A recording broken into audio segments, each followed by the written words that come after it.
program studi yang menghasilkan lulusan terampil, profesional di bidang gambar arsitektur, dan tata laksana konstruksi bangunan gedung yang berdaya saing nasional dalam menunjang pembangunan kelautan dan pedesaan. Berikut adalah misi prodi D3 Teknik Arsitektur. Menyelenggarakan pendidikan dan pengajaran bidang gambar arsitektur dan ketata laksanaan bangunan gedung sesuai dengan tuntutan dunia kerja. Melakukan riset konstruksi arsitektur, terapan terhadap potensi sumber daya alam dan kearifan lokal wilayah pesisir. Melakukan pengabdian pada masyarakat berupa penerapan teknologi tepat guna berdasarkan hasil penelitian aplikatif tersebut untuk peningkatan kesejahteraan.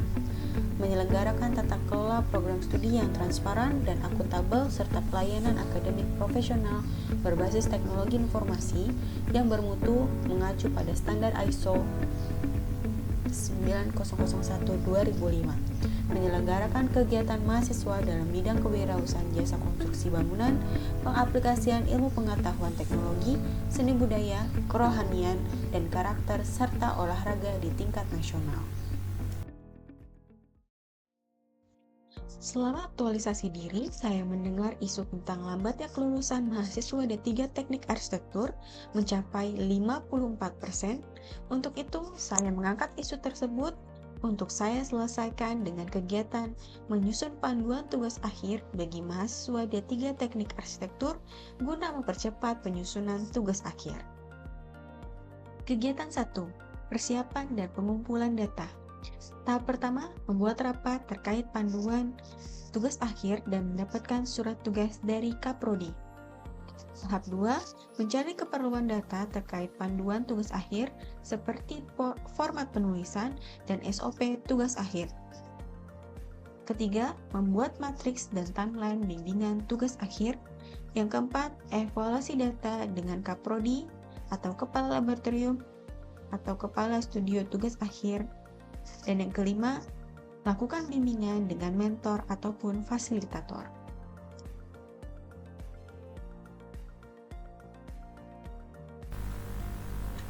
Penerapan nilai berakhlak pada kegiatan 1 yang paling besar adalah nilai kompeten sebesar 14 dan yang paling kecil adalah nilai berorientasi pada pelayanan sebesar 6 nilai.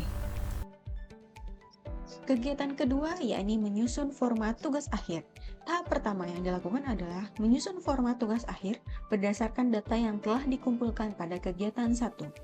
Tahap kedua, mengevaluasi hasil rencana dokumen format tugas akhir dengan Kaprodi atau kepala laboratorium. Dan yang ketiga, melakukan bimbingan dan diskusi dengan mentor maupun fasilitator. Penerapan nilai berakhlak pada kegiatan 2 yang paling besar ada pada nilai akuntabel dan nilai kolaboratif, sedangkan nilai yang paling kecil ada pada nilai harmonis dan nilai adaptif. Kegiatan ketiga yaitu menyusun SOP tugas akhir.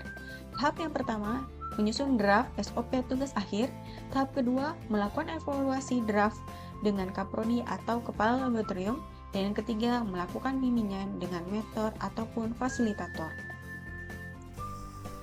Nilai penerapan yang paling banyak diterapkan pada kegiatan 3 adalah nilai kompeten sebesar 7 nilai, nilai lawyer sebesar 7 nilai, dan yang paling kecil adalah nilai kolaboratif sebesar 3 nilai. Dan kegiatan terakhir atau kegiatan keempat adalah menyempurnakan dan mengembangkan panduan tugas akhir. Tahapan yang pertama, mengembangkan dan menyempurnakan dokumen yang telah dievaluasi bersama mentor, fasilitator, Kaprodi, dan kepala laboratorium. Tahap kedua, melakukan monitoring dan evaluasi kembali. Yang ketiga, melakukan bimbingan kepada mentor ataupun fasilitator. Nilai yang paling banyak diterapkan pada kegiatan 4 adalah nilai loyal sebesar 7 nilai, dan yang paling kecil adalah nilai harmonis sebesar 4 nilai.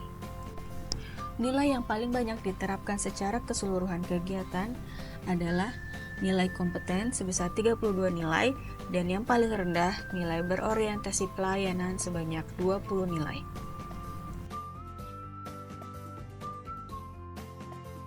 rencana dan tindak lanjut aktualisasi diri saya di tempat kerja saya adalah 1. Senantiasa konsisten melakukan update informasi mengenai tata penulisan dan output tugas akhir dengan kebutuhan akan pekerja di era industri.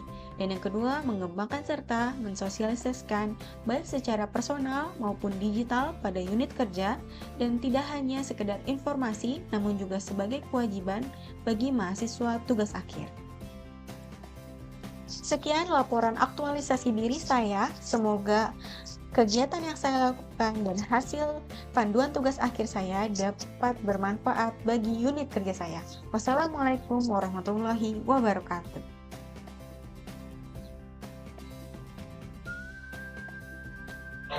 Assalamualaikum, perkenalkan saya Rifki, mahasiswa tugas akhir D3 Teknik Arsitektur.